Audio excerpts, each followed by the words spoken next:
I'll make you a host too. So not live. We'll have to figure the live out next time. Sorry, guys.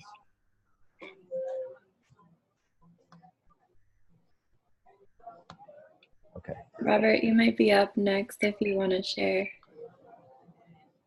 I'm up next, yes? Jump right in, yeah. That's fine. I'm Robert, one of the coordinators of World Summit. Basically, World Summit is a group. Well, it's forming as a movement, but it's not really an entity. It's a non-entity. But World Summit is about facilitating a world online and the movement in the world and connect them with each other.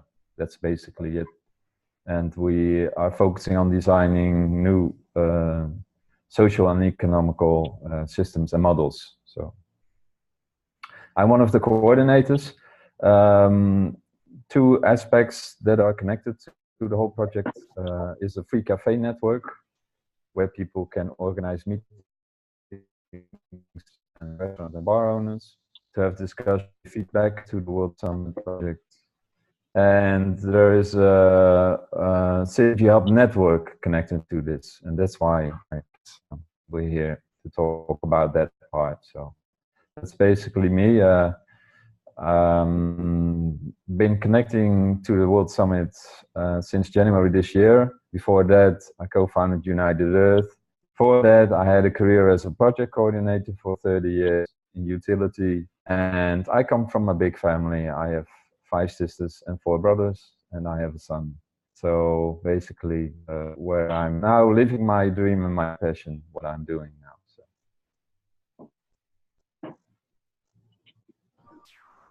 Super cool.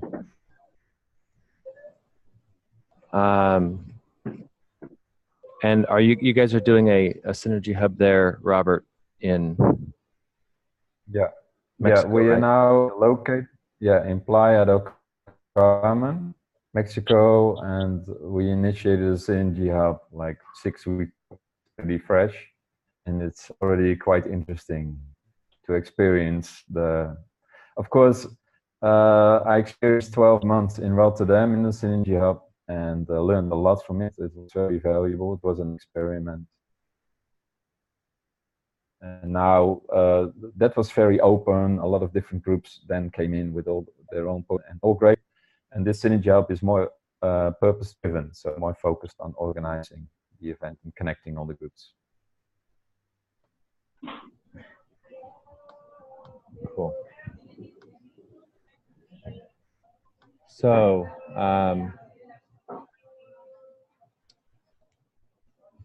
I was planning to do a small honoring circle. So what it is it's a chance for us to just choose someone that we know or don't know. It really doesn't really matter, I guess.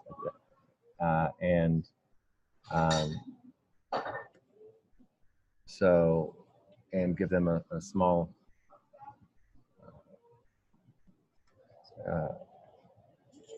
honor circle. So I will start with, I was going to start with Craig, but he's not in the call.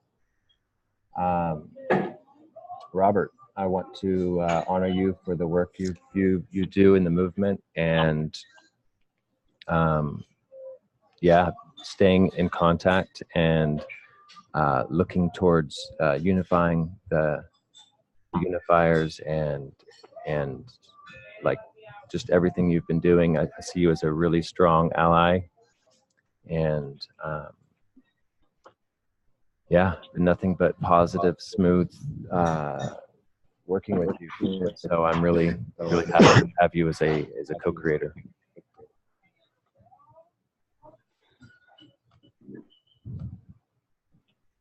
Thank you very much, Josh. I appreciate it.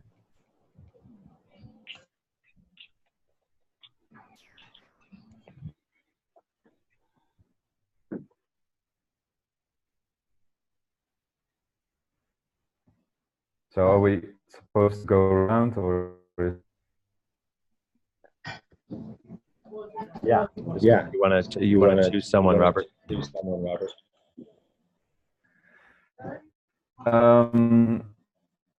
I feel, because on a personal level, I probably, I know I met George and I talked to Greg. But to people on my class, see Christina here, and Alberto, and someone else. So I think the reason why we're here is because I think we all feel in our core being and through our creative, all feel is possible. Well, we're always why we're here, and I feel honored that and honor all of it. Thank you.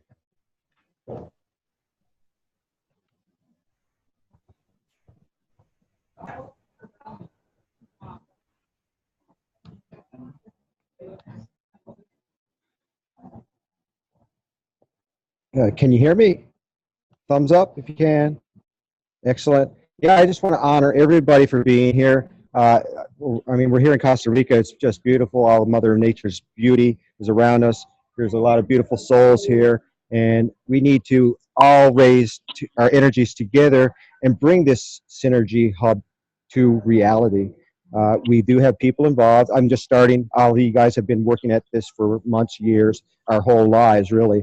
And it's coming to a point where we need to really move this forward. 2019 is going to be an amazing year if we can all connect and do what needs to be done. So let's just give blessings to all of us that we stay connected and that we unite even further so that we can move this initiative along. The tools and resources are here. They've been created, they've been invented. Now we have to use them to the max capacity that we're able to. We are creators. Our beingness is creation, and we got to be able to take that and lift it up so that we can basically inspire the sheep of the world that do not know, or we have to rise them up around us. That's what I want to be grateful for, is that I'm co-creating with other brilliant co-creators, bringing all their knowledge and information to the world. And thank you for doing that. Okay. Thanks, Greg.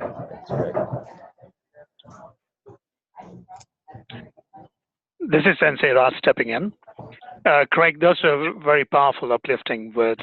Thank you for sharing them, and also for urging our genes within our DNA to bring those dormant passion, as I said, wake up those sheep in the world.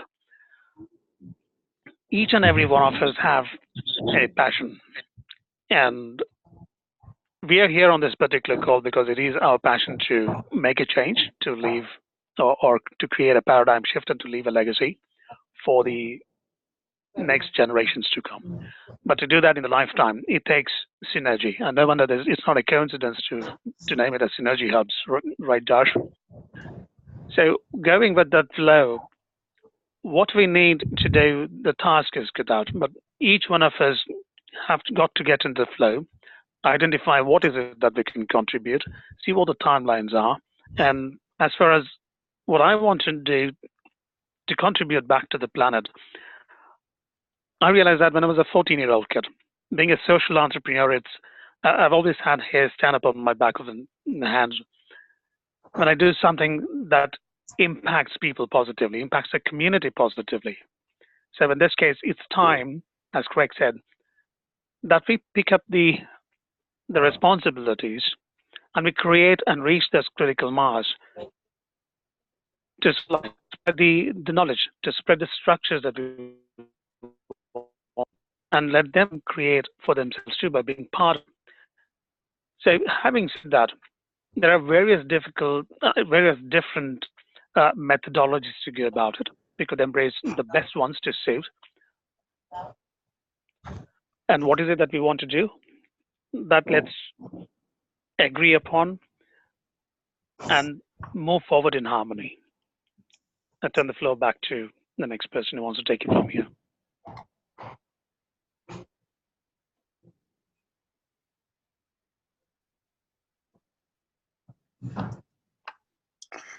I'll go. So I kind of only know Josh here, but I also want to honor you, Josh, for just all the work and time and energy that you've been putting into this. And I want to honor everybody that's on this call as well. I just feel very inspired by everybody that's here, and just really excited to move forward with all of this and co-create that new paradigm, and live it. Live it now. I'm ready for that. So thank you, everybody. Aho. Thank you. I just wanted to reflect back. Like, thank you so much, Craig. That was basically just what I was going to share, was appreciation for everyone showing up and being here. It's the most important thing. So yeah, that's all I have to say.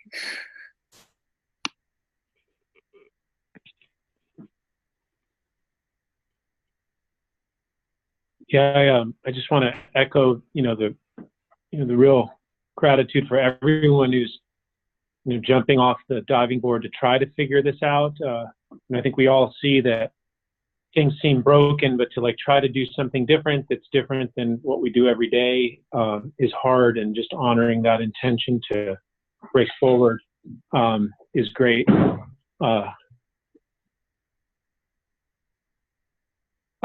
So that's a delight, and all the different groups that are exploring this kind of stuff.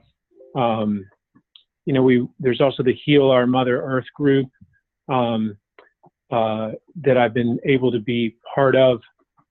Just really honoring the work that all kinds of different groups are doing, trying to explore this and trying to find a sustainable way to move forward and to work together and to feel safe and regenerative.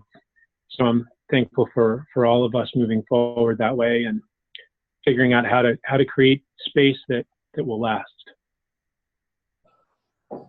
Oh, thank you, Alberto. Can everyone hear me fine? Yeah, okay. I'm going to, I just have to jump in the car, so I just want to say that I'm going to dial off of the video, but I'll stay on the audio. Okay, great. And I look forward to continuing to be part of these. Okay, and okay, thank you. And so our schedule is this. So we'll do a quick definition of what a Synergy Hub is, ways to launch them, financial strategies, what are the benefits, what are the possibilities, kind of an exploration. Then how can we scale them? How can we create more wealth? Being health, abundance, joy, purpose, true wealth. And then just open discussion. So what is a Synergy Hub? I'll give my definition, and then I'll let Robert give a definition. And then, so a Synergy Hub, in my mind, it's a place for different co-creators that are sometimes creating a new operating system, but people that want to live, that want to experiment with social experiments, social architecture, whole systems design, to be able to come together and do that. So it's not quite a village in some ways, because we're still building, we're still doing the work, we're creating the culture. Sometimes people in villages want to just show up, put money in, and retire and have people bring them drinks and make their beds and not really take risks. I think these are more the creators, the co-creators, the people that are doing the work. And we're cutting out the profiteers and the management. And to me, that's what a Synergy Hub is us doing it together. And in my definition of a Synergy Hub is it's something that we're all on an equal playing field, which is synergy, which is balance. Without that, the balance won't be there, which means synergy won't be there. You have anything you want to add to that, Robert? Yeah, thanks, Josh. Yeah, I think synergy, it's something magical, isn't it? Especially when you come together at one place, and when you are in one space, then things change, dynamics change. You can tune into each other's energies, vibrations, intellect even, and it's really a sort of going from 3D, because we're communicating now through Zoom and texting, and sometimes it feels like a bit abstract, but being together in a Synergy Hub physically is really going like jumping to 5D or maybe something else and more. So I think that is a huge, for me, it's a huge important element, making this connection and really being able to experience each other. And well, I think you know this. So that's the physical part of it. And so people with all kinds of different lenses and experiences. So I think that's pretty much clear. I wanted to quote something, because I connected about the Synergy Hub description with Jan Epperon. I guess you all might have known him or connected with him. And he wrote an essay about what a Synergy Hub was in his experience. And there was a part in there in the document he shared with me, and I thought, well, this is exactly, I wanted to use it. It describes sort of what a Synergy Hub is about. In addition to what I just shared about being present at the same space. So I just want to quote him, if that's okay. So I'll read it out loud. Okay, so he says, the Synergy Hub is a new form of organizational setup. It's not an organization as we know it. It is a dedicated space for free interactions and creative endeavors within a hosting space, supporting the highest synergistic potentials for generative and regenerative value creation. It is supporting the emergence of a vibrant social ecosystem composed of teams and individuals that can be independent or willfully bound by customized and evolving agreements. The hosting team of such a hub may dedicate the co-creating / co-working and co-living space to a specific vision, spirit and purpose, and inviting in and gathering resonant peers. Thanks, Jan, for this. So, Jan Epperon. Cool. All right. So, does it? Okay. So let's. Does anybody have anything they want to add to that before we move on? I raised my hand, Josh Sensei from DC. Roberto, that was beautiful sharing. Thanks for reading the quote from Jan. Emerging vibrance from within, and to co-create that is beauty, and it's beauty manifested within the communities. What I'd like to add to that is, what I did not share before is I'm also a Zen master in the past lifetime. And what we believe are in three things in order for the communities to be in harmony. So there's nothing new that we're inventing. It's already there that we are discovering, and we're giving it different shape and form so we can all co-create and live in harmony. So the three aspects which comes from that philosophy is that one is the developing of the power of the concentration, both at an individual and the community, and by virtue of that, the society in which we live in. So that's the first part, because what we focus on is what we develop and what we manifest. That's what we manifest in the world, right? So the second part of it is the actualization of the way being the flow, the way of life that we co-create, that we agree upon. These are silent contracts which are sacrosanct, but we live it. And those agreements which are aligned in values leads to living in harmony. And the third part is the actualization. of that way that we have so sacred manner that we come to acknowledge, respect, appreciate, and adapt, and we live. So those three being the old school of Zen thinking. So if you ask a martial artist like David, then here on the call, but if you ask any martial artist, is it different that you go learn karate, aikido, jujitsu? They would say no. So what is it? Do you use it in street fighting or to defend yourself? No. So what is it? So it's a way of life. And I think Synergy Hub, for a lack of a better word, is a way of life that we are coming together today in this time of phase in the world to co-create, to bring back harmony into our ways of living. So they could adopt this, scale it, replicate it as it suits in those particular localities. What it might be in Mexico would not be the same thing in possibly Cambodia, or it might not be the same thing in the far east regions of the Ural Mountains in Russia, or it would not be the same thing in the Basque countries in Spain. So synergy hubs could be defined as a way of living in harmony, for a lack of a better choice, as simple as that. Thank you. Oh, thank you, Raj. I think I'm gonna start calling you Sensei. I like that. Whatever your tongue can easily roll with. Okay. Yeah, and I was totally thinking something right along the lines of what you were saying earlier before this call started, which was this morning.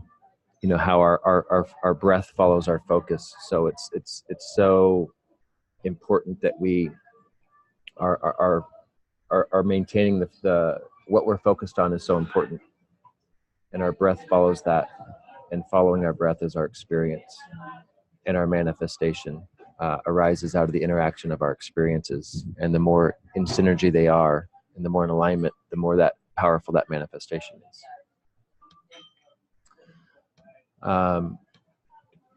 Ways to launch synergy hubs and financial strategies.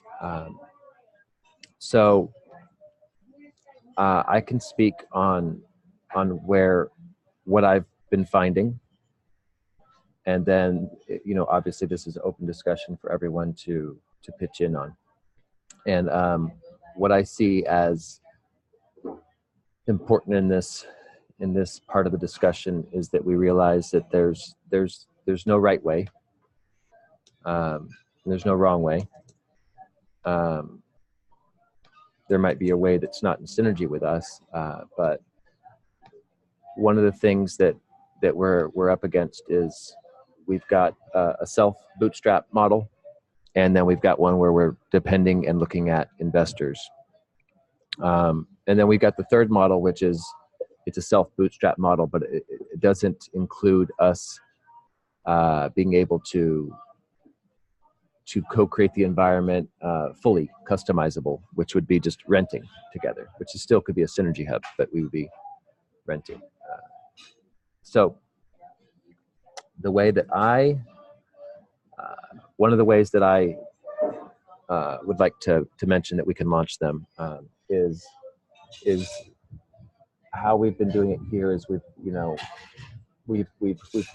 taken on a model of having co-creators that come in, pay an actual discounted rent, because right now in high season this place is pulling in $1,200 a month per room. So we're charging $400. So we're kind of creating the place for the co-creators. So they pay $400 plus co-create, and once that economy builds through the Airbnb model, that money that we're building together can pay us back after it pays off the rent, the bills, whatever fix up we decide on, whatever we decide on the master plan. It can pay us back our rent and food. So now we have an economy, a contribution economy resource. It's resource if we decide, instead of giving each other money, that we're going to buy a computer or buy a plane ticket and buy food, and then we all eat it together, and then it becomes a resource based. But it it could be just contribution. In this case, contribution is what helps launch it. Without the contribution model, without the organization model, you'd be back in the you're doing this for me because I'm paying you money. And so Craig brought up a good point last night. He's like, so we could work our way from contribution. Oh, you know, you've done your share. You're able to be here. So it's actually a very easy transition to what we would call universal basic income, because once you've just shown yourself and you're on a team, you don't need to micromanage. You can just say, okay, this person's doing the job. They're part of the team. They get, I mean, obvious. You get a place to sleep and food. I mean, geez, we're building the new world here, right? So, but Craig was saying, well, maybe, you know, if you're doing really good, that you could get some extra cash. And I was like, maybe so. Maybe you're kicking butt, you get some extra cash, and then you could, you know, to divvy out, to pay people. But then you might have this off-balance power dynamic again.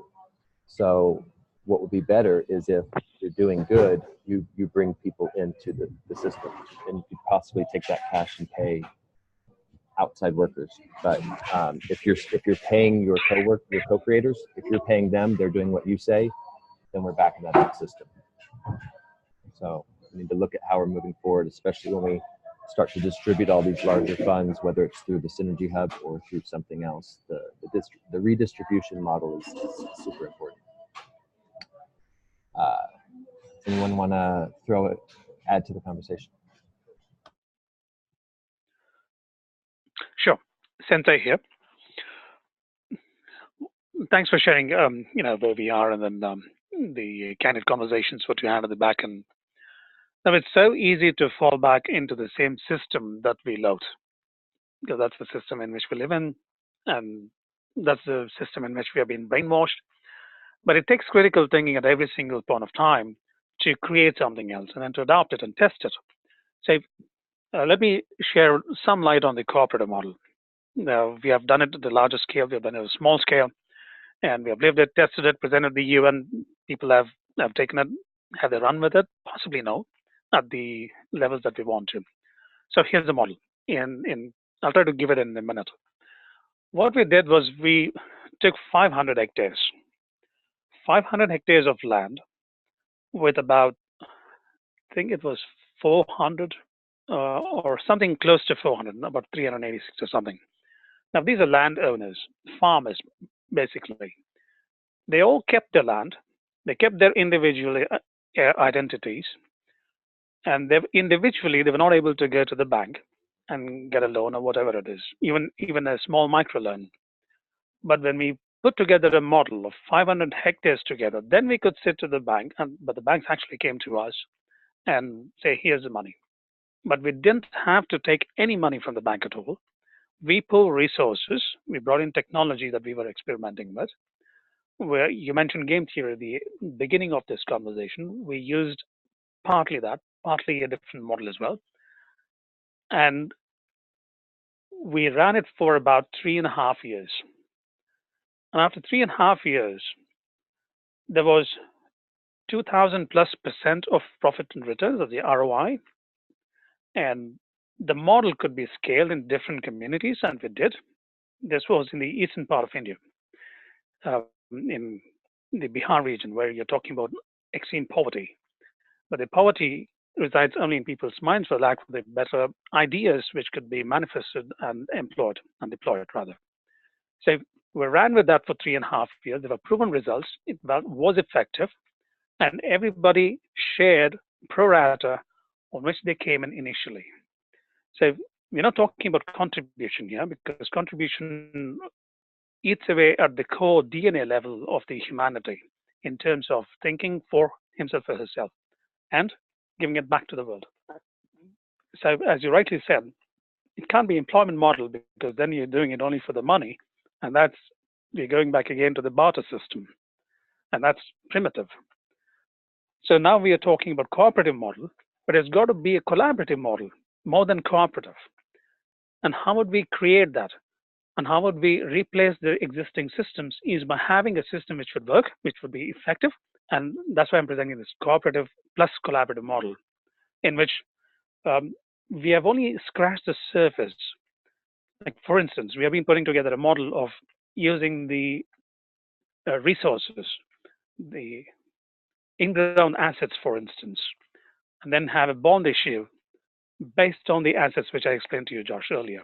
But I think most of the people have not heard about it. So what we do is we take the assets and then we issue a bond or a financial model that's using the existing system, because the existing system doesn't know better. So we use the existing system to transition into a newer one and then deploy those resources into the current model and then evolve into our own, if that makes any sense to anybody. But that's the alternative that we have, one of the alternatives. Turn the floor back to you, Josh. Yeah, I'd like to comment. I think that's really neat, just trying to dig in. This is Alberto, by the way,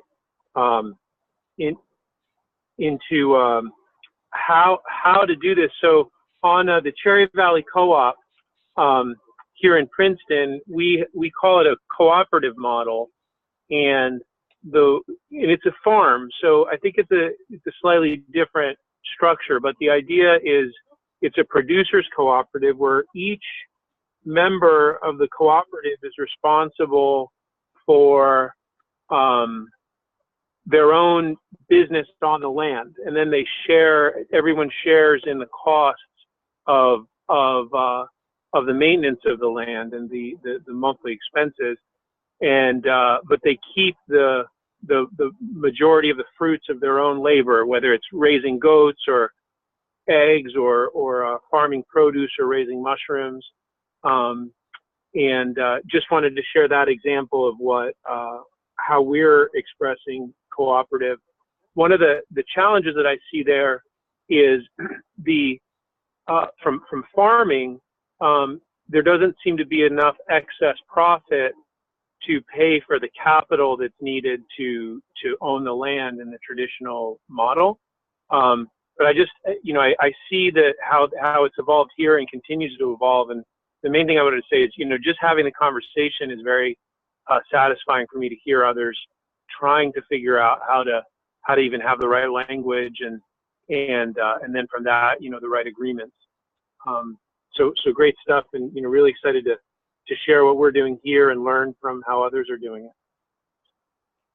Alberto, thank you for sharing that. In fact, I'd want to make a comment about it when you first mentioned in your introduction. This is Sensei again. The other aspects of the corporate model is that what you and I did not share was the best practices and the resources that it could be applied to, not just farming, across the board. We have specific examples that I've worked since I was 15-year-old in pulling in communities together, in taking the goods to the market on a cooperative model. In fact, so much so that you could affect the prices in the market as well, pure supply demand theory. And then you learn to hold, how we could leverage the products that are in place before going to the market, and how we would not disrupt the market. There's so many things that we could bring to the table from the cooperative model. Like, for instance, the landholding that you mentioned. In Ecuador, there is a particular project that I've been involved in initially, not anymore, because of the scandals that resulted after that. They just wanted to grab the lands and then leverage for themselves, which was, I think, greed of the humanity comes forth in different colors. But the model was good. Like, you're talking about roughly 50,000 plus hectares in each consortium of villages, for the lack of a better word. They want to bring that together and then leverage it and issue bonds or raise funds, for that matter, and then put it back into various different projects in Ecuador. It's a practical project. We could learn from it, although it went south, but there are various lessons that we could learn from it. I mean, I don't want to monopolize the call here, but we could always compare notes and then see what is best practices that we could share and adapt and into the system that we are evolving with here. Yeah, it feels to me like we're all doing it together. Everybody has different pieces of the puzzle. So yeah, I very much feel like all these communities are pointed in the same direction, but really need each other. Can I just say something? With it comes to farming, I've been following Curtis Stone out of Kelowna, the urban farmer. Basically, he went around to his neighborhoods and he basically asked the landowners, "Can I grow in your garden, either front or back?" He makes $100,000 annually just selling to local restaurants and to the farmers market on an acre of land that he don't even own. And he's expanded that. He's created programs online and teach people how to do this. Here, well, in Newfoundland, basically, I would like to see 500 farmers. We provided $100,000 each. We have 54,000 hectares of land that the government has announced for agricultural development. They only need to get 2 or 10 acres each, and we can feed the 520,000 people around there. Now, last night I went and watched a video on Mike Upstart. Is it Mike Upstone? I mean, talking about creating a bank. So for $2 million, we can create our own bank, offshore bank, create our own investment company or insurance company, and we can back our own projects by putting this land or our assets into trust. So it's all protected offshore. If bankers are able to do this, why are we not doing this? Why cannot we gather $2 million and put it into the offshore account, and then we have the funds to start these projects? For example, we needed $500,000 to take over the Hotel Yari here in Costa Rica. Well, we can dip into that because we have the asset, we have the land, it's backed, the insurance will back the property, and then the bank will provide the money, the loan to get the property. Then we take the assets that are generated, the revenue generated from those assets, and we pay off the loan, and then all the additional comes into the hub for the Costa Rica Cola Center, we'll say. And then we can spread that out when other people need to have access to funds. Yeah. Craig, isn't the same exact model that I've been talking about? Create the initial seed fund, and then from the yield, you manage the project. Exactly. It's the same thing. Just from the yields. Yeah. Same thing.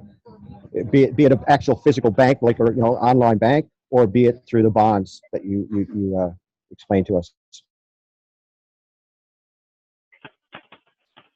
Yeah. On the actual tangible resources-based bank rather than the bonds, because bonds are still the fiat money. Okay, yeah. Because what are the underlying assets behind the bonds? If it's a bank-issued bonds, it's basically fiat money. But if it's underlying assets, if they are real tangible assets like the in-ground assets of the gold production or copper production or wheat production, anything for that matter, then you're talking about real tangible assets. Then it becomes an assets and natural resources-based economy, vis-a-vis the fiat economy. Yes. Well, you create your own currency or your own dollar too, and then you Correct. keep it within the hub. Yeah. And you keep it within the hub. That is the difference between the open economy than a closed economy that Josh mentioned right at the outset. Is you create that closed loop when, imagine we are about 10 people on this call. If 10 people had different businesses and we all contributed towards each other, we have vested interest. Even if we didn't have vested interest, we circulate the profit, the so-called profits, within the hub, and then we enhance the system within the community of these 10 people. And then each of them, then you can measure what is the happiness, what is the gratification, what is the levels of the values that we agreed upon, and that creates a synergetic, harmony-based approach. Correct me if I'm wrong, Josh. Yeah, and it creates an actual secondary form of accountability, because your currency becomes attached to your values and your agreement. So if you're a rehab center and you say, oh, we agree not to drink alcohol, for example, then your currency, since it's resource based, there would never be a purchase of alcohol, so there wouldn't be the opportunity. So as we start to look at resources in the form of, there's things like gold and silver, but we could take it a step even further and look at, because once we get really big and we need gold and silver for whatever, for computer management, once we're a city or something scale, we might need those assets. But in this case, they could help us get to somewhere someone that sees value in those. But the real resources that we want to concentrate while we're small on is things that we can utilize. So we wouldn't want a piece of deserted land that there's nothing we could do on it and go, oh, look, we have all these millions of acres of land. Yeah, but there's nothing we can do on it. Now, if we have one that we're doing a training center or we're starting a build, that's an asset that we can actually create an economy with. And so the same works with anything we're doing with the economy, to be able to make sure that the money coming in, we get all this money in, make sure that it's not just flushing right back out into the system, is why we're doing the contribution resource. And beyond that, being able to build it up means that we need to have a strong financial model. So one of them could be, a bank. It's not a strong one because it's not really producing anything, although we can fabricate money out of thin air, which is nice. So that works. Bonds are good if we can fabricate money, but we still have to have a strong business plan that can turn that money into more tangible, real money. Hopefully without just robbing it from someone else. Hopefully with actually producing something, so we have our own economy. We want to stay away from the things that are sucking off of each other, especially.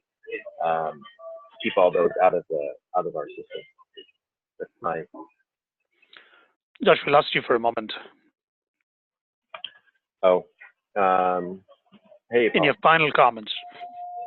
Oh, I was saying, that especially between ourselves, we won't want to have an extraction method of making money like the stock market.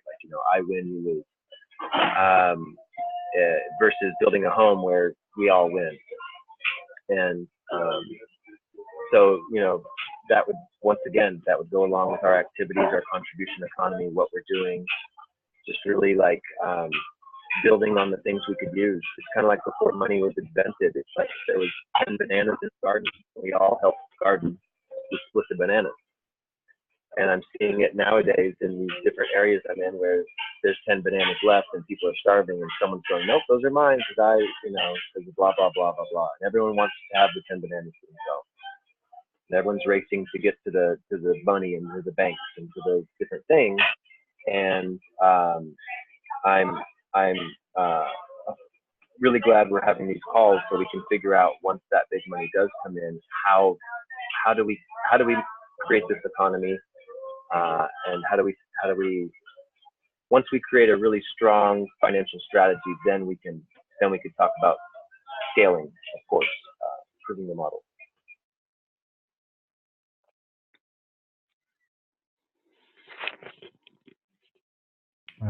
Thanks, guys. Really great discussion. I just wanted to ask if Christina and Brittany feel like bringing something in now, or are you okay with? I'm okay right now, actually. Okay. Just taking it all in. Yeah. Yeah, thank you. Brittany? Yeah, I think I'm good. I'm definitely looking forward to getting these financial systems integrated into our projects. I feel like that's going to help, everything move forward. And yeah, that's it. Thank you for asking, Robert. You're welcome. Josh, I want to ask you, can I share the screen or for a bit? Or? Definitely. In fact, I would love to track our progress here so it's not just talk. Share your screen, please. Okay.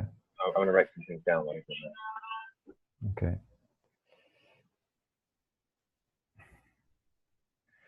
So I just want to show you one slide. Because I heard some great things, really, best practices, and also it's about manifesting, living a new paradigm lifestyle, right? It's something that we are already doing. And after the Synergy Up in Rotterdam, which was really an experiment, was great. We split up and we sort of fell out in different teams all around the world. And first we felt a little bit like, that's too bad, you know, we wanted to continue, but it was the greatest thing that could ever happen to us, because we found a space to process what we experienced at the Synergy Hub, and also came up with new ideas. So I found my place within a Synergy Pod, a small town near Rotterdam, with Tatjana and with Martijn and Thomas Keil. And we started sort of co-creating, having synergy at the pod. And I went through a very beautiful process with, I want to acknowledge that, with Tatjana Poliesnova, because we came up with a format, and I want to share it with you guys, if that's okay. And the format is, this is an example, because we were looking for a way, how, if we want to create another Synergy Hub, how are we going to do it?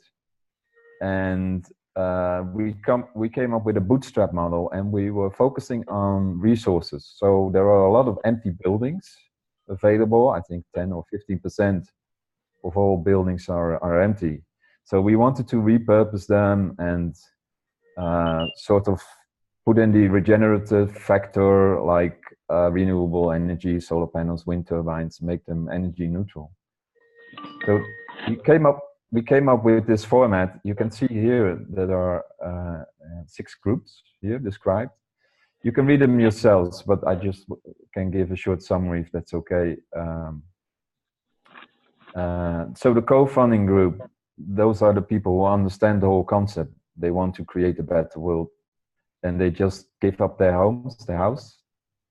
So they don't pay rent anymore, or whatever you have to pay on mortgage, and you go to a Synergy Hub and you fund the project. So basically this is the basis of the bootstrap format that we have. So you donate your rent and you put it in a project.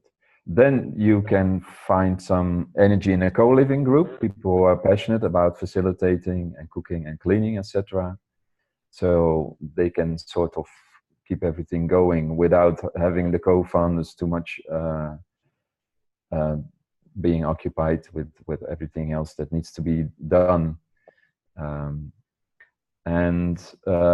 Then you can also jump to a co-working group, and that's more the commercial basis. There are a lot of digital nomads now, the millennials, they're all already living very differently, traveling around the world, being able to work remote. So, and they're looking for Synergy Hubs just to meet other people and also work on like-minded projects. So, and whatever you produce at the Synergy Hub is very valuable. It's not only about social capital, but it's also maybe if you can develop some software or some art and you can put it, you give it a commercial value. So, or you just rent out space and you offer a workplace or a desk. And then the last group is sharing and gifting. And that's, for me, it's the most important one. Really, to offer free space to people who come in and let them experience what it is to live in a new paradigm. What is it if you want, if you would be living, for example, in a resource-based economy? I'm not saying that this is the model that we'll wind up with, but most likely it is, but because there are much more possibilities. But seen from the current model, it's great to experience, I think, what it means to have access to something without feeling the obligation or you have to return a favor, and just be there and enjoy your gifts and your talents with others. So that's one thing. And the other thing I want to show you, it's just an example for a format. And I think my internet connection is a little slow, so yeah. And I want to show you something else before I'm just about to finish. Give me a second.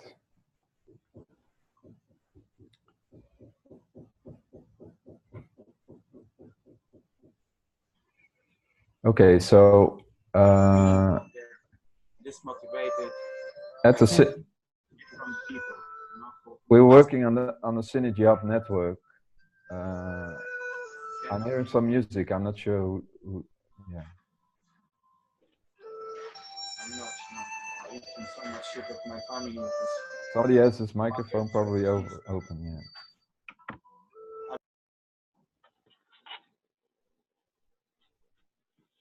Okay, thanks. So I just want to show you that we're sort of mapping and connecting for some time now with other groups that are in the field, and there's a whole variety of it. And like just mentioned in the conversation, they all have different aspects. That's really awesome. So we have several synergy hubs. There is one, the Kent House in Germany, where some of the people from the Synergy Hub in Rotterdam went to. There's a Zurich retreat now that's being initiated. We have one here in Mexico. And then there are some networks, right? The Freewater Network, COIO Network. But also there is Impact Hub, and there is GEN, Global Eco Village Network. They're all very interesting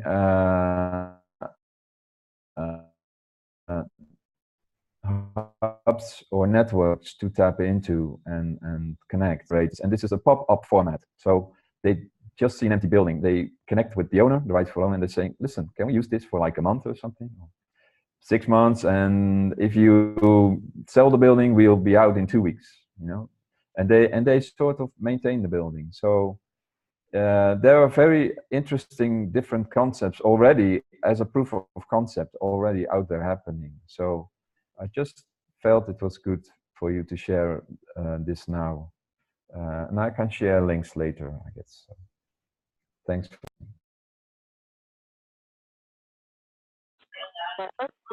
Awesome. Do we want to do a quick hello to our new people? We have Paul, Jonah, and David that's doing this. If you guys want to do a quick 1 minute, how you're interested or connected or skills related to synergy.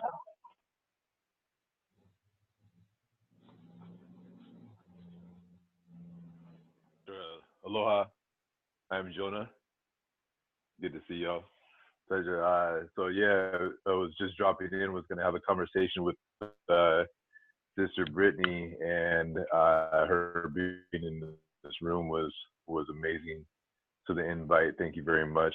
I see in the Synergy Hub is working in coherence with the lighthouse effects and a mobile hub that would move around in between and setting up actual village conceptual modules, you know, in the experience at festivals, at gatherings. We're looking at 10 cities throughout the US in 2019 to bring in the to lighthouse effects. So inside of this would be like a full-on emotional intelligence and AI experience and interaction game format. Aho.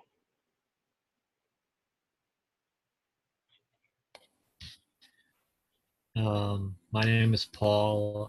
I know most of you, but for those who don't know me, I am the founder of Shift, which is a organization that's focused on personal and collective evolution.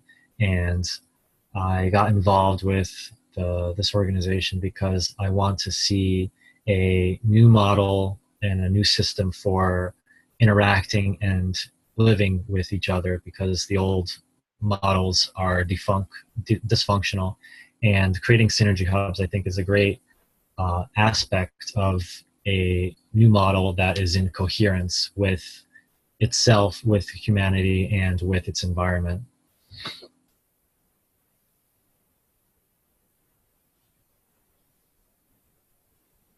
Oh.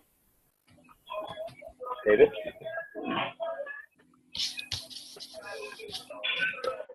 Are you able to talk right now? David's not listening. Okay. Might be his first time on Zoom for all I know. All right. So we were talking about we started with what is the Synergy Hub, and and we defined that. Ways to launch them and financial strategies is where we were at. And I started to write some things down on that. I'll share it with you. I'm going to share it with you guys. I'll screen share. So, from what I'm hearing, so number one is having a strong financial base, the income. So that could be, having some kind of income. If we're going to have a bunch of people in the place, if they're just spending money, then we're back working in the matrix. Each, we're all separate, we're all divided up. Having a strong financial base and income. It could be through Airbnb. It could be through some sort of fundraising. And I put high amounts of money distributed, balanced into flow, and into a model that has a strong financial return. So banks, we're talking about banks, ICO launches. So there's different ways that we can pull the funds in. Okay. Requirements for this income. We want debt financing versus equity. When we have equity, we're signing a blood contract. That means that the person that's giving us the money wants a piece of everything forever. So everything we do goes past to them. So we need debt so we can finance, we can pay them off, or debt financing versus equity, or just free money. I don't know how else to say that, like gifted or debt-free. So requirement, shared income. So we're talking about a shared income model. We're talking about, like we said, if we're all working together on the garden and the bananas, there's 10 bananas, we split it, or we turn it into a meal and we all eat. The income or the incoming resources, depending if it's a resource-based economy or an income, different people are doing different things, obviously, is tied to either contribution or a universal basic income. And that's as far as I got, but I can turn this into a Google Doc really quick. So the first thing was a strong financial base, a strong income, and then the second thing would be for a Synergy Hub to exist would be having. The second thing would be having a repeatable, scalable, repeatable financial model. So something. So once the money's coming in, that's good. But we want to call it closed loop, financial, growing, thriving financial model. So once it comes in, so we have money coming in somehow or another, through Airbnb or whatever, and then we want to have it closed loop so it's not just leaking right back out. And then we want to have it where, hopefully, if we could train people, for instance, to make $8 million in a month through a Bitcoin deal versus gardening, if we have people come in with different ideas of how to make money and the financial things are set, someone might want to do the gardening and start a garden, and other people are doing other things, and no one ever really gets together and understands, like, oh, well, we could actually be really making this economy sustainable, thrivable economy, something that can continue, so we don't have to keep asking for money, and spending it. So that's where I'm at so far with it. You may want to add anything to either the ways that we can bring money in, or what they would see as a requirement, or what they would see as a closed loop thriving financial model, which brings us into how we can scale, create more wealth, health, abundance, joy, and purpose. Josh, if I may, I'm not sure. Maybe I'm missing it. Yeah, thanks. So the bootstrap model, the self-funding, is it there, or? The bootstrap model is self-funding. The Airbnb model is a bootstrap type of model. Fundraising, banks, ICO, none of those are bootstrap models. Yeah, but I'm referring to people who have paid jobs and they decide to live in a Synergy Hub and just pay rent to self-fund the project. If it's going into something that they can all let's call it own, for lack of a better word, or steward, or do whatever they want with, and it has a thriving, then yeah. If they're just paying rent, then it would be kind of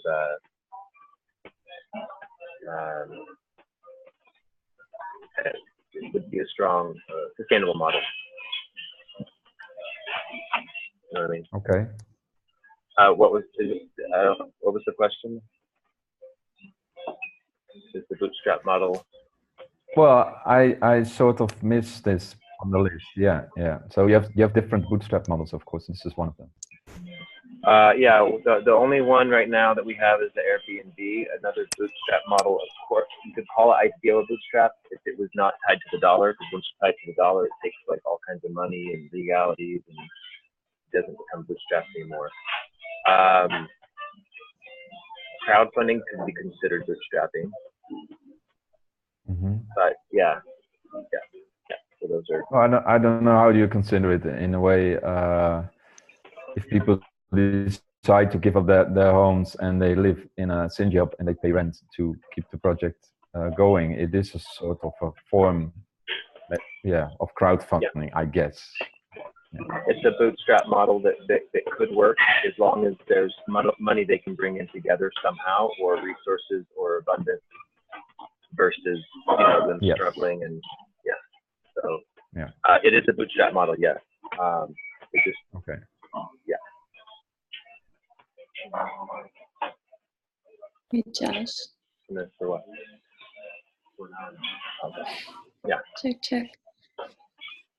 I was curious if in this space we have those prosperity plans or regenerative business plans that we're able to just kind of plug and play into whether it's a community or synergy hub. Like, I think it'd be very situational, but at least we're building a portfolio of like hundreds of regenerative business plans for people to be able to plug in. So I just wanted to maybe offer that into the space. Yeah, I think that's what's really important about jumping on the same master plan is you've signed up, you've got that figured out before you jump into the. And so the one here we have in Costa Rica specifically uses the Airbnb model, which so it would have that included into it. And I think this is something we can repeat anyway. I mean, because we have people wanting to come visit left and right, and so we should be able to scale that model. That's why sort of offering that as a launch pad for us to scale these. And do you have something to add to this, Sensei? Sure. Thanks, Josh. There are two things that comes to my mind when we are talking about, either bootstrapping or whatever funding solutions we talk about. One is in the long term, and two is the tactical. So this is a short-term tactical fundraise, which should kick off into the long-term funding. So even in this short-term tactical, you're looking at whether it's sustainable. If we are having people come in, as Robert has suggested, what about the people who come in, leave their homes, come in and rent? Now, is that sustainable? Number one. Number two, would that meet the requirements of our larger funding requirements in order to sustain the project? Like, we have different plans to build synergy hubs in different parts of the planet. In order to kickstart, you need to have one. And then you could have the second one, the third one, which we discussed in phases. Would it be sufficient? And what is that critical mass that we need to reach in order for those people to come in and live there, and the rent becomes a part of an organic self-funding, which is basically bootstrap self-funding? Or do we need to explore all of the different modalities that are available for funding? As I said, if we need to set up a bank and be a bank ourselves, we could either use the existing infrastructure, existing system, create that with either one or all of them, and then go to the next level. Like, for instance, was it Christina who just shared? Sorry, I couldn't know her name. It's Brittany. Thank you, Brittany. Pardon my ignorance. Now, that's a beautiful point what she brought about.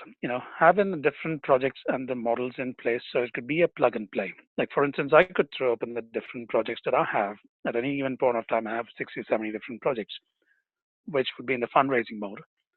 And if we have the investors from our different circles that we have, because each of us have our own inner circle, and we could share a percentage of that. This is the same model that I presented the UN about 9 years ago. It's a toll booth system. When the trigger point is, let's say there's a transaction on Wall Street, it's $10 million or $100 million. So whatever the trigger point is, then you contribute 0.01%, not 1%,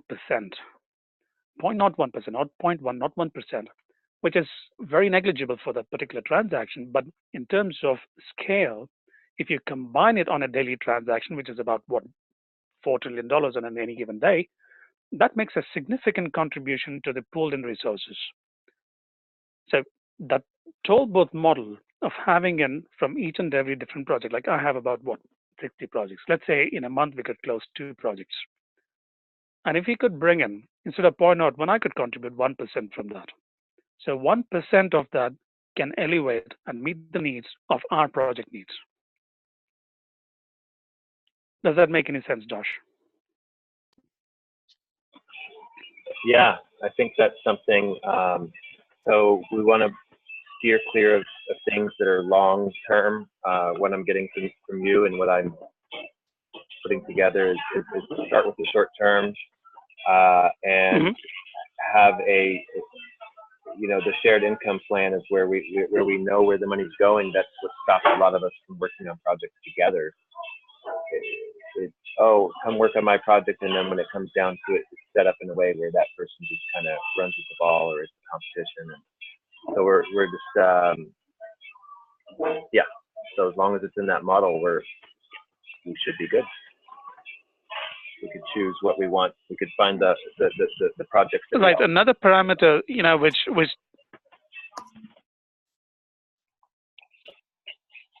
sorry, I started off my job. So what you said, there's also another parameter we got to keep in mind is the time factor. In order to rapidly deploy and make inroads into the market all over the place, is to have those timelines. And if you don't have the timelines, then we could go back to the bootstrap model, and whenever the organic funding happens, then you would set aside some amount and then leverage it if maybe, and then you could develop the next center, and so on and so forth. But it'll take ages and ages to do that. And again, if you're on a rapid deployment, then you would need a significant amount to start off with.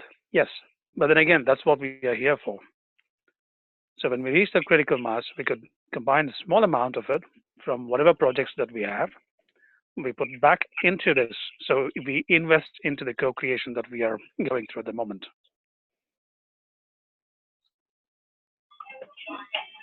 Yeah, and I'm really interested in your model, Raj. Once we do raise a little bit of funding, and I think Alberto left us, but he's one of the guys that can come in as an early founder and help get this initial funding going. And then we have the Airbnb model. So we have a couple possibilities of launching sooner. And then I know Anybody that else wants to contribute.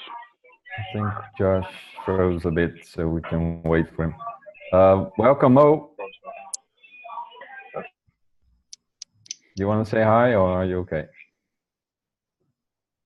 You're muted. Yes, now you can hear me. Hi, everyone. Hi from England. I'm in England right now. I just come off a call with Morocco, California, and Kenya, or a woman from Kenya. And so just exploring the simpler form of English called Globish. So I've just joined this call.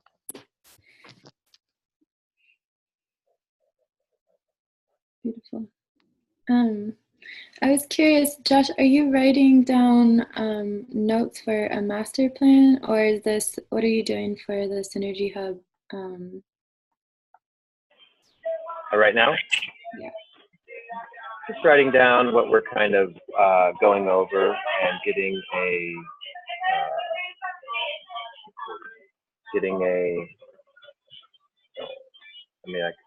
what I showed you, really, just kind of getting a roadmap from the short term to the medium, and what we're all kind of talking about. Okay, cool. And then if we want to I do a just separate wanted call. to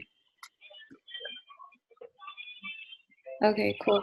Thank you. I just from what Sensei was talking about, just kind of wanted to highlight the importance of shifting to our own currency or tokens to keep money within our communities and within our projects.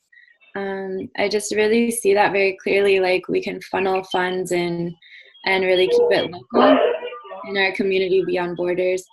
And yeah, that transparency and flow and being able to collectively decide on which projects that we want to fund to be able to create like this domino effect to be able to, you know, support more projects. So just bringing awareness into collectively deciding which projects to support. And I just wanted to add like a little note that co-budget may be like a good tool to be using for this transparency and sort of sovereignty and voting in our collectives.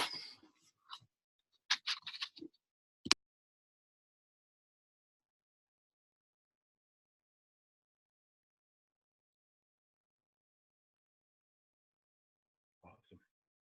Thank you. Great. If I may share also, this is Jonah Lyon. I'm currently in California, and we something else that's been really coming up in critical mass. Speaking of, is currently what we need, what's out there to be responding to. And right now, there's a whole population of people just in California that are going into a space of homelessness and without shelter, that could be coming into this space of alignment with these synergy hubs and these communities and the infrastructure that we can bring forth with all of our resources and all of our circles coming together.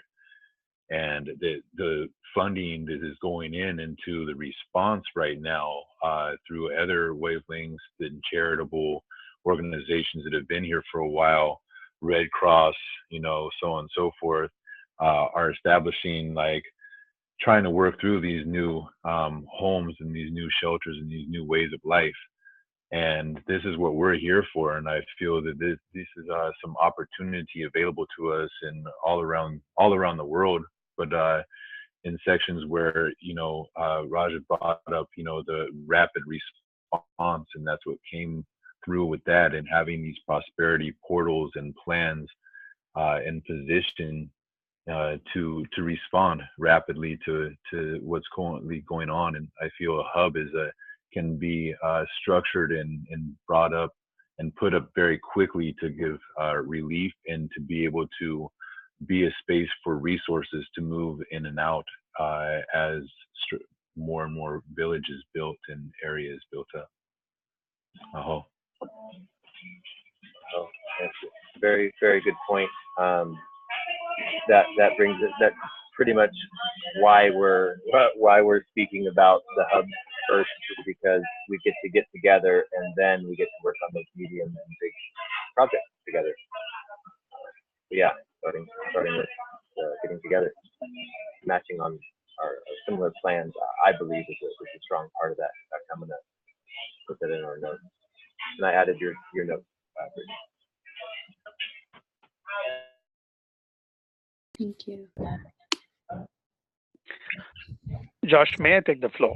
Sensei.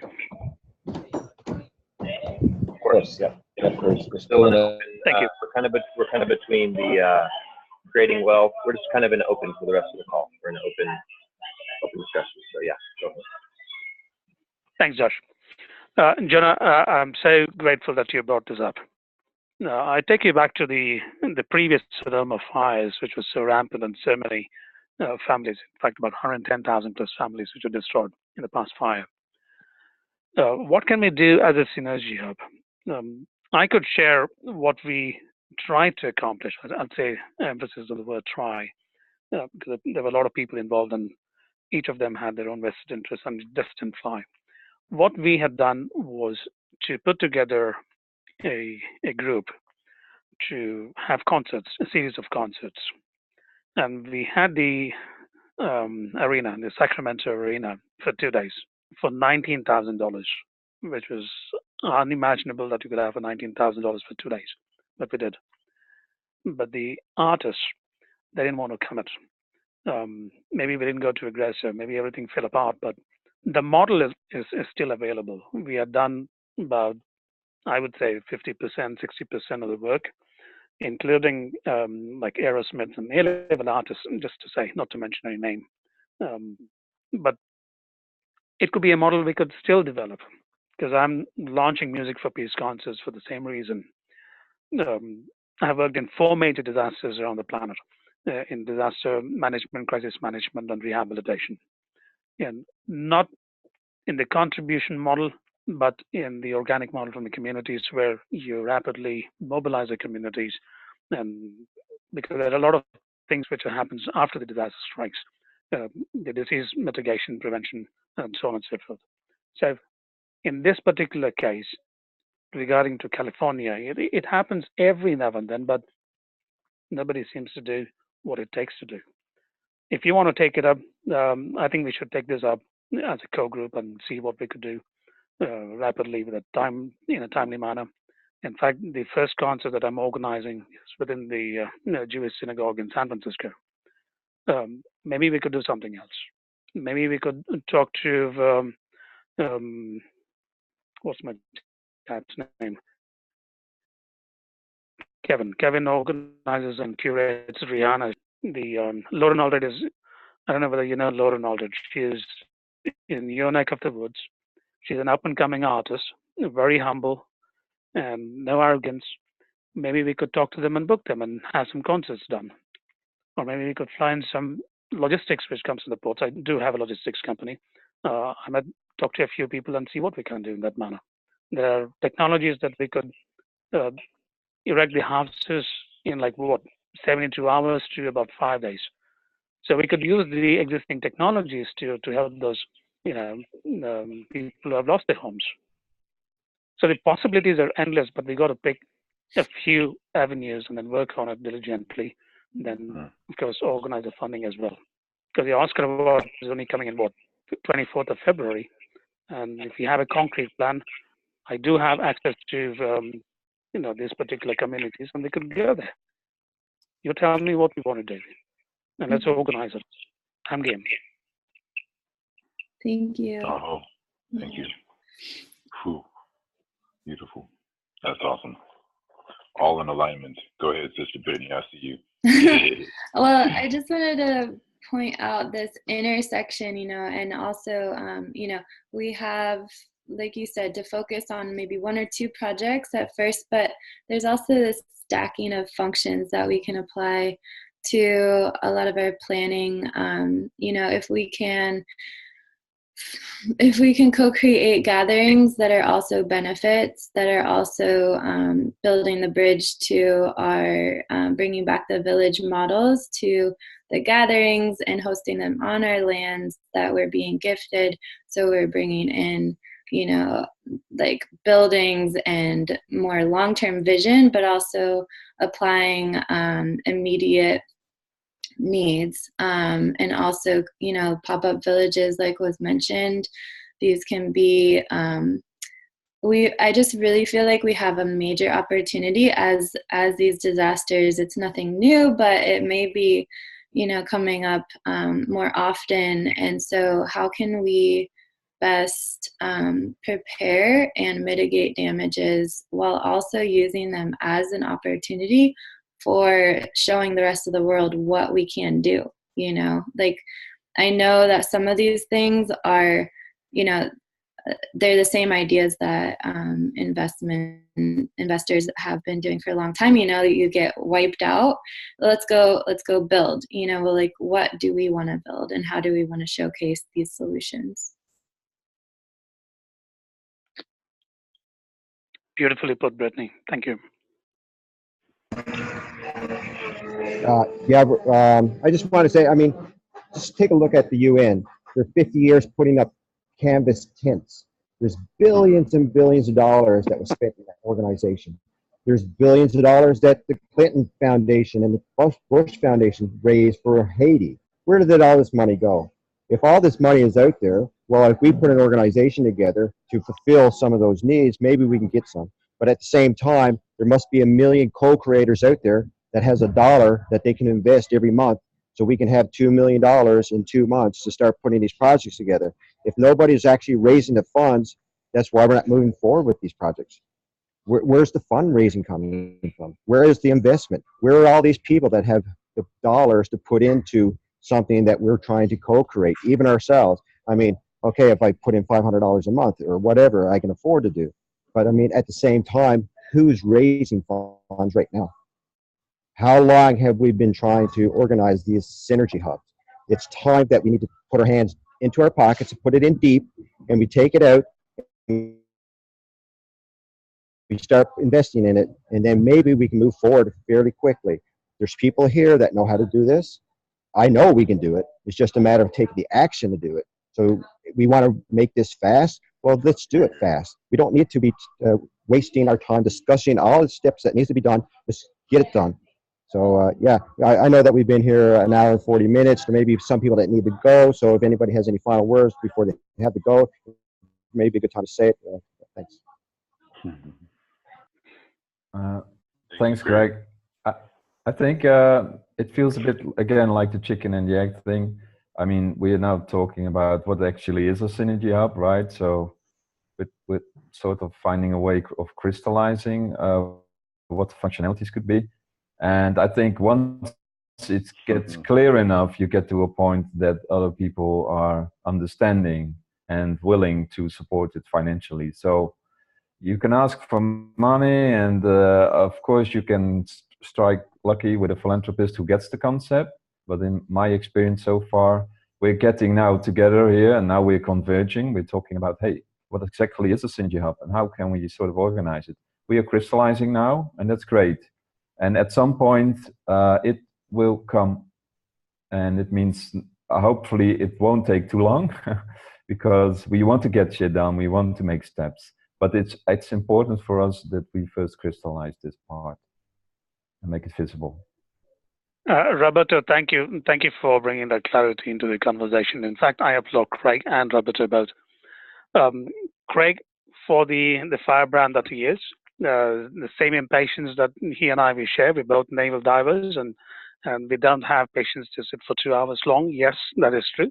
And Roberto, thanks for explaining that, we got to have crystal clear clarity before we move forward. But let me also acknowledge the work Josh and his team has done hitherto for so many years, more than a decade. So we don't have to really go back and invent or reinvent, because he's already done the most of the work. 99% of the work is already done.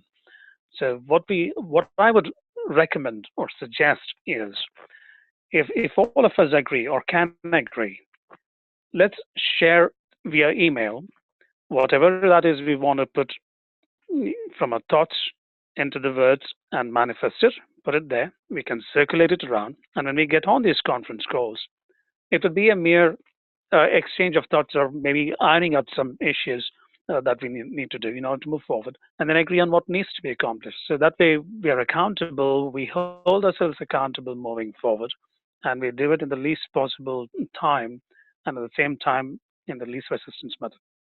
If that makes any sense to everybody, then that's what I would say. Why don't we vote on it? Let's get things done in the fastest, quickest manner. Because when Craig talked about you, and I'm one of those who have walked away from the UN, I've told it in camera that you have built a great paraphernalia in terms of an infrastructure going into 161 countries. But what you accomplish is you've accomplished in fueling and sustaining conflicts and chaos all over the world. That's what the UN has done, because in the pockets of the people who own it, the families who own it and fund it, that is the extent of the UN.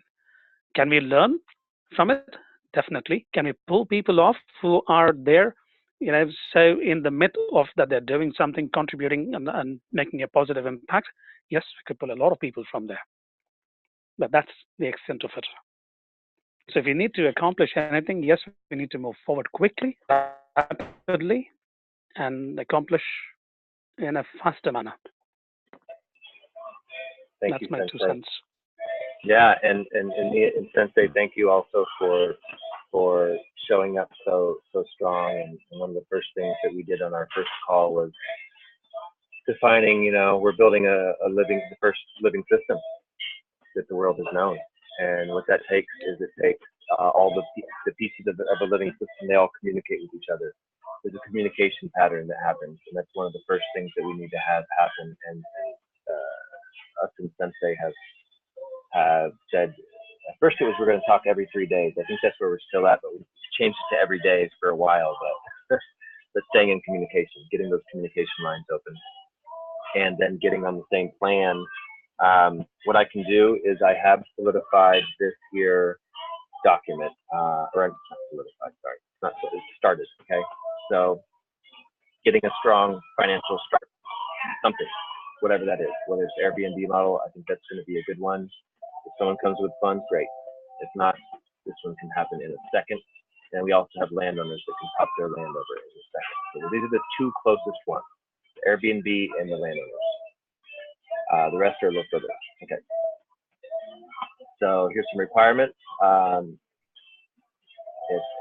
want to make sure that everyone's on the same page with all these. So what I'll do is we will do an email. We'll get an email from everyone. Jonah's about to get your email. And then we can post this and build a larger team. But let's get this document between us here on the call that have discussed it to a point where we're all we co-created a document like this already with 30 people all together, but sometimes up to 14 at a time. And it went fine. And we have this amazing roadmap. This is a little different because we've evolved and we're involving different groups. But I think we can have a call soon, and we can all add to this on a Google Doc, and then we can have a call and kind of solidify that that we're all on the same page, and then we can kind of build our team from there and go that route. If you guys. I think we missed the last part, Josh. You froze a bit. So I will. We could go over it now, but I think Craig's right. We've been here for a good while. So what I think the next step would be is to send this out on a Google Doc and have us be able to add to it. It's basically creating an income, turning that into a co-living space that has its own financial model. So Synergy, it's got its own it creates its own. Another requirement is it creates its own economy. This is where we empower ourselves. If we have an economy, we know where it's being spent, how it works. We have to know all those things. Otherwise, the money goes back here and there and everywhere. So we have this closed loop economy. We have a closed loop driving financial model behind it. And then we have a scalability would be the 3, scalable. Scale slash,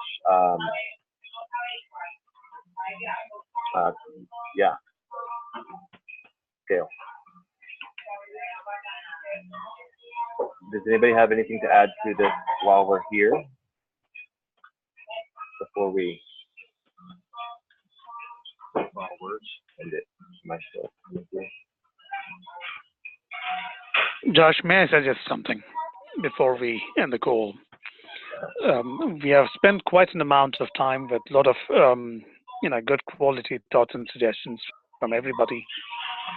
If we could get the call transcribed and then also have a summary and we pass it around via email, and then for the next calls, I would say have a maximum time limit of 30 minutes per call, so we get more things accomplished quickly and then in a seamless manner.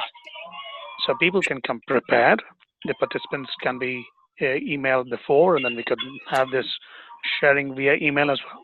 Or if you have a vision board and a sharing board that we can all go to, and then we add on to it, and somebody keeps track of it, moderate it. Like we could be more efficient, if you ask me. If we could do that, then we could vote on it, and we could agree upon it, and we could act on it. That sounds good to me. I mean, The only thing is, I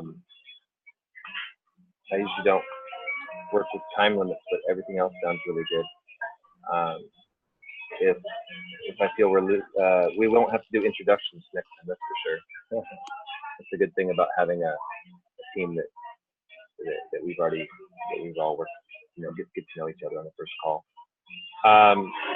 Yeah, transcribe the call, throw it into a Google Doc, add everyone to the email list, plan the next call.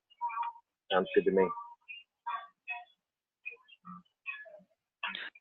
Thank you, Josh. All right. I've got to excuse myself from the call, Josh, and everybody else on the call. Let me try to remember: Christina, Brittany, Roberto from Mexico, Alberto from Princeton, Craig is in Costa Rica, of course. David is with you. John is John from California. Who else did I miss out? Another David who joined in on the call, and then the person from London. I couldn't get his name. That was Mo Ridderford. Okay, great. Well, if I missed out anybody, please pardon my ignorance. It was not intentional. Okay, thanks a lot, guys. Thank you very much. See you next time. Cheers. Out All right. in the field. Thank you. Ciao. Bye-bye. Bye. Adios.